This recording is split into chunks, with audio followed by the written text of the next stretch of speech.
This episode of Bridges to Blossoms explores major themes of the Japanese American experience.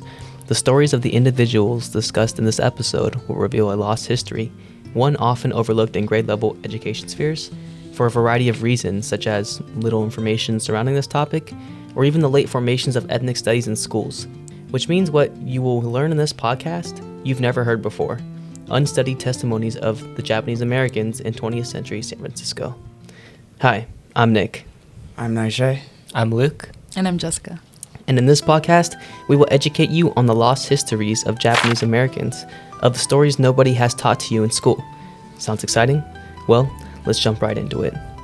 Remembering that America has always been racist since its foundation, and considering the 20th century to be no different, historians were most likely not jumping to write histories surrounding the Asian American. Even when this was the case, the perspectives and gestures toward Asian Americans was racist, often skewing the stories of their lives and experiences. That is why it is important to hear the testimonies of Abe Kaname and Ankak Hatsutaro, for it is them, the Japanese American, to bear the responsibility of relaying a true history of the Japanese men and women in early 20th century San Francisco. We will discuss the overall experience of the Japanese American, from the immigration, strife, and struggle to the successes and growth of the Japanese American culture within San Francisco, often regarded as one, if not the hub of Japanese America. All of us here, although challenged and acknowledge that we won't be able to cover every aspect, hope to bring you the most accurate history of Japanese Americans in San Francisco during the 20th century. Najee has our first look into what Japanese life was like before emigration. Hello, everyone. To start out with a thorough background of what life for Japanese Americans were like in Japan, modern Japanese immigration began in 1868 with the Meiji Restoration. The beginning of a new period of imperial rule is seen as the dividing line between traditional and modern Japan. Modern nation came at the expense of the agricultural sector as well as many other sectors in Japanese society. The Meiji government of Japan enacted a new land tax system on farmers to finance industrialization, and as a result, hundreds of farmers lost their land to the high taxes, inspiring them to seek other opportunities abroad. Rural upheaval and economic hardship were two challenges that many farmers as well as Japanese people had to experience. More than two-thirds of Japanese peasant families were reduced to tendency, and given how drastic Japan as a whole changed as a result of the Meiji Restoration, it resulted in Japan evolving as a society and limited opportunities for many Japanese immigrants seeking to make a sufficient living for themselves. The Meiji Restoration also dismantled the strict feudal system that had been in Japan for centuries. Many Japanese immigrants experienced separation from rural social networks, were entrapped in poverty, and experienced loneliness as well. This highlights how many Japanese immigrants were negatively impacted by the Meiji Restoration age, causing them to understandably ponder about moving to a place like America that would give them better opportunities to live a good quality of life for themselves and their families. Yes. Thank you, Najee, for explaining to the listeners about Japan's Meiji Reformation. And as mentioned, going through nationwide rebuilding and reorganization of society, citizens can either stay and fight through the adversity of change or leave their homes in search of new beginnings. That is what leads to mass immigration towards a place like America. Japan is composed of many islands, with the major islands being Hokkaido, Honshu, Kyushu, Shikoku, and Okinawa. Looking at our draft registrants, most of them come from the islands of Honshu and Kyushu. Specifically, I want to bring to attention registrants Abe Kaname and Ankak Hatsutaro, who were both from the city of Fukuoka. The city of Fukuoka saw drastic changes that allowed the immigration process to occur. During the feudal era of Japan, this city was considered a twin city, one part being for the elites and the others for commerce. Under the Meiji Reformation, Fukuoka was turned into a large city with the construction of homes, universities, and most importantly, the Hakata port, the port that would lead Kaname and Hatsutaro to the United States.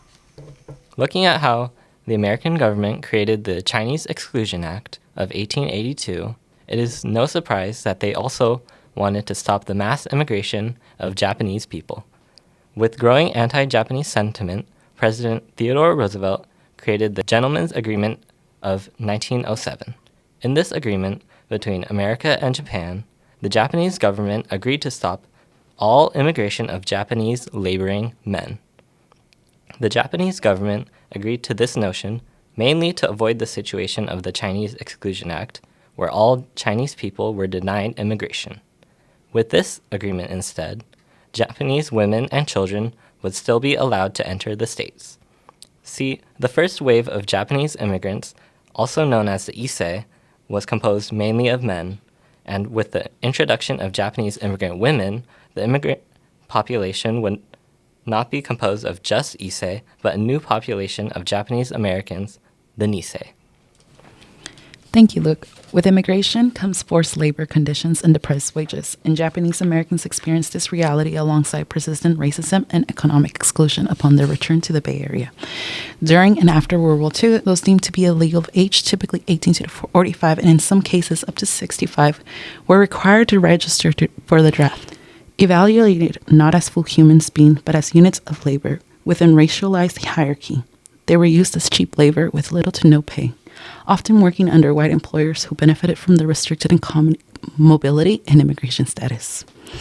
Despite facing housing discrimination, limited employment opportunities, and persistent anti-Japanese sentiments, Japanese Americans worked to reconstruct their social and economic foundations. They established churches, reopened business, rebuilt community organizations, and forced advocacy networks to protect their civil rights. The recovery not only demonstrates profound resilience, but also underscores the injustice they endured during and after the war. On the topic of racial relations, we'll look at how the different Japanese immigrants were treated by their neighbors and the establishment of Japantown. As mentioned earlier about the Gentlemen's Agreement of 1907, one of the other factors leading to Japan agreeing to the legislation was the desegregation of schools in San Francisco. During this time, Japan was becoming a strong world power, defeating China, Russia, and Korea in wars. Not wanting to upset the growing nation, President Theodore Roosevelt agreed to roll back segregation of Japanese students if Japan would voluntarily restrict emigration. Coming to the States, the Issei were initially settled in Chinatown, but the growing population expanded to the areas of 5th and 7th Street, which would be known as South of Market. This would be the original Japantown. South of Market was designed and inhabited by immigrants and laborers, with most of the residents being of Irish descent. Created for immigrants, the housing conditions were not ideal. According to a historical essay, Nihonjin Machi, San Francisco, Japanese People Town, descriptions of the buildings include: there were no stoves as the boarding houses had. All cooking was done on 1 or 2 burner oil stoves. Thick, black smoke darkened the rooms, and we were oblivious to the odor which assaulted our nostrils. The South of Market would be destroyed by the 1906 earthquake and fire in San Francisco. The establishment of a new Japantown would be where we find most of our draft registrants. Japantown would move a little bit west, occupying the streets of Pine all the way down to Geary. Many of our draft registrants would be living in this area or just outside Japantown, maybe 1 or 2 streets away. 2 of our registrants, Abe Kaname and Atsushi Takahashi, have an interesting case, as they are both located near Pier 39, which would be Chinatown. With most of the Japanese population moving away from the eastern side of San Francisco, it is interesting that these 2 people are staying in that area and are still employed. One of the benefits of Japantown would be employment under Japanese business and interaction with other Japanese people. Living on the outside, one can imagine the difficulties Kaname and Takahashi faced with anti-Japanese sentiment going throughout the town. However, in the midst of these difficulties, resilience prevailed through Japantown, allowing for the cultivation of history and culture. Masayasu and Naka Ashizawa, 2 Japanese American immigrants who lived in San Francisco during the first quarter of the 20th century, opened a hardware store named Soko Hardware in the heart of Japantown. specifically on Post Street, a historically Japanese ethnic center, in 1925. According to a historical map of San Francisco on hoover.org, this store was located in a place where most Japanese Americans living in SF resided, making it a staple of Japantown. What makes the Ashizawa's place of business stand out is the fact that even though they had been taken from their homes during the unjust incarceration of the 1940s, obviously unable to run their shop, they were able to preserve their store after being freed, allowing them to serve the San Francisco community for over 100 years and is still in operation today. Not many Asian American businesses survived over that long of a time span, especially considering the negative effects everyone faced in the United States with the Great Depression and world conflicts, and two, just the doubly difficult nature to be an Asian American in this country.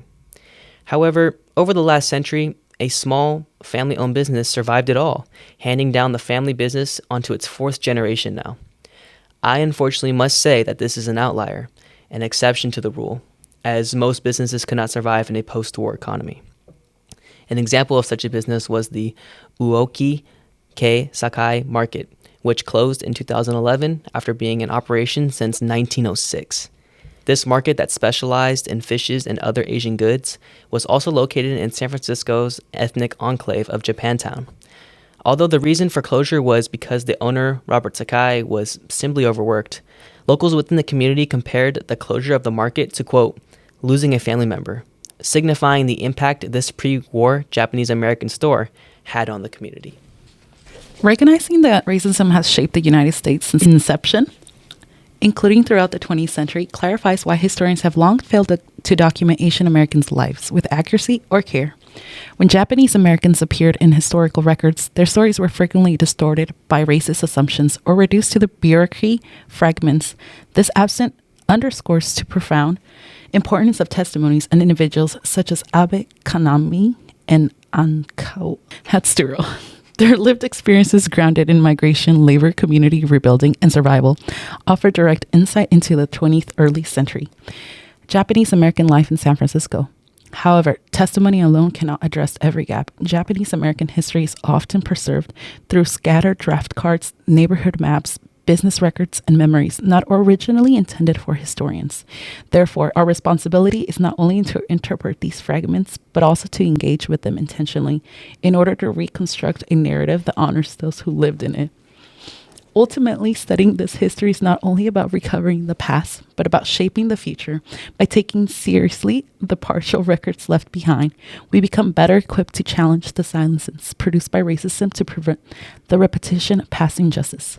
Though our project cannot cover every aspect of Japanese American life in the 20th century, our aim has been to offer the most accurate, respectful account possible, one that acknowledges loss, celebrates resilience, and affirms the enduring presence of Japanese Americans in San Francisco.